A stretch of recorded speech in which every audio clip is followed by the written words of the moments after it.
இருக்கேன். நான் தண்ணி அடித்த டயத்தில் இது பங்குனி மாதம் தாயமங்கலம் திருவிழா பஸ்ஸுலாம் அதிகமாக வந்ததுக்கு நான் ஸ்கூட்டியில் வச்சுருந்தேன். அதை ஓரம் கட்டும் போது அப்படி வாரி விட்டு விழுந்துட்டேன். அரைச்சி புரிச்சு என் பொண்டாட்டிக்கு ஃபோன் அடிக்கிறேன். அரைச்சி புரிச்சுமா ரொம்ப அடிபட்டுருச்சு அப்படின்னு என் பொண்டாட்டி சொன்னான். காலையிலேயே ஜோக் பண்ணாதியா வீட்டுக்கு வாயாட்டான்.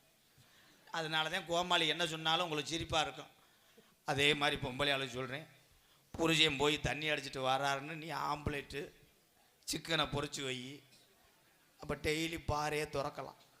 நான் ஒரு ஐடியா சொல்கிறேன், நாளையிலேருந்து செஞ்சுவார், ஒரு வய குடிக்க மாட்டேன். நல்லா சொல்லுனேன், இப்போ சொல்கிறேன் பாரு. புருஷன் போய் நான் போய் தண்ணி சாப்பிட்டு வரேன்னு சொன்ன உடனே நீ என்ன பண்ணுறேன்னா, அவன் கட்டிக்கு போகிறதுக்குள்ளே நீ ஒரு ஆப்பை சாப்பிட்ரு. ஆப்பை சாப்பிட்டு காலு மேலே காலை போட்டு ஃபில்ட்ரு மட்டும் பற்ற வை. அவனுக்கு அடித்த சரக்கு இறங்கிடும். என்ன ஒரு மாதிரியா மிதக்கிறாளே. அதுவும் மிஞ்சி அவன் வந்து என்னடி கோத்த